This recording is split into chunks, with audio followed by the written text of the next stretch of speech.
Match గెలవడంలో ముఖ్య పాత్ర పోసింది. అందరూ ఉన్నారు ఇక్కడ. అందరూ ఉన్నారు. శశాంక్ సింగ్ అసలుకి చాలా మ్యాచ్లు అయితే గెలిపించేదాకా వచ్చేసి మ్యాచ్లు ఓడిపోవడం చూసాం వాళ్ళైతే. అలానే ఎస్ఆర్హెచ్ మీద 2 పరుగులు తేడా పంజాబ్ ఓడిపోవడం చూసాం. ఇలా అన్ని మ్యాచ్లు కూడా చాలా క్లోజ్గా వచ్చి ఓడిపోయారు.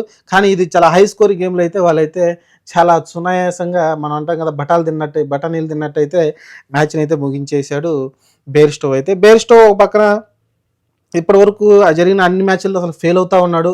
అతన్ని ఆడించాలా లేకుంటే డ్రాప్ చేయాలా అర్థం కాని సిచ్యువేషన్లో అయితే ఈ నాక్తోటి అయితే లేదు, నేను ఫామ్లోకి వచ్చానైతే చెప్పడం చూసాం. ఎక్సలెంట్ అండి, ఎక్సలెంట్ నాకు ఆడాడు. అలానే శశాంక్ సింగ్ గురించి మాట్లాడుకోవాలి. ఇప్పటి వరకు కాంట్రిబ్యూషన్ చేసిన బెస్ట్ బ్యాట్స్మెన్ ఎవరైనా ఉన్నారంటే పంజాబ్లో శశాంక్ సింగ్ మాట్లాడుకోవచ్చు. ప్రతి మ్యాచ్ అయితే ప్రతి మ్యాచ్ కూడా కన్సిస్టెన్సీగా అయితే మంచిగా అయితే పర్ఫార్మెన్స్ అయితే ఇస్తూ వచ్చాడు. మంచి మంచి ఆఫ్ సెంచరీలు చేశాడు, మంచి మంచి క్యామియో